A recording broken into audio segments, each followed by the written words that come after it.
सखी रे सुना मोर सैया जी के खेला हमारा माल ऑर्केस्ट्रा के बुझेला। सखी रे सुना मोर सैया जी के खेला हमारा माल ऑर्केस्ट्रा के बुझेला। बात नहीं मानेला जिद रोज फानेला हमारा मारेला लेके रोज झाड़ू पी के आवेला दारू तो मारेला या गारू पी के आवेला दारू तो मारेला या गारू। सखी रे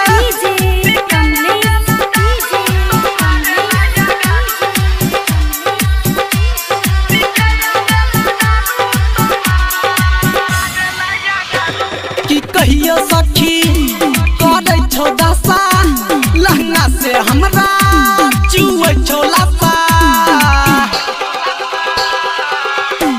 की कहियो सखी करे छो दशा लहंगा से हमरा चुए छो लाशा।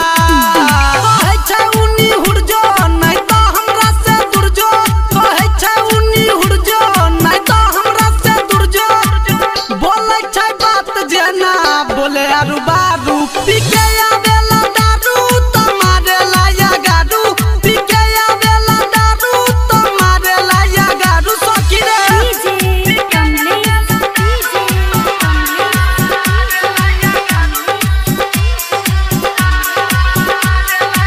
माँ वैष्णवी फिल्म्स की प्रस्तुति।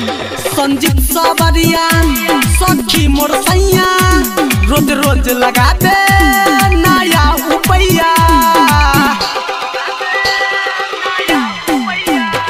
संजीव सावरिया सखी मोर सैया रोज रोज लगा दे नया रुपैया।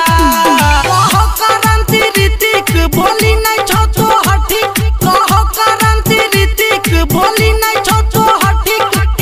राम नारायण कहो जान हमर बारू पी के आवेला दारू तो मारेला या गारू पी के आवेला दारू तो मारेला या गारू। सखी रे सुना मोर सैया जी के खेला हमारा माल ऑर्केस्ट्रा के बुझेला।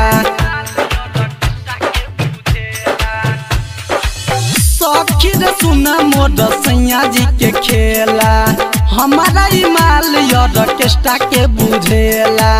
बात नहीं मानेला जिद रोज फानेला हमारा मारेला लेके रोज झाड़ू पी के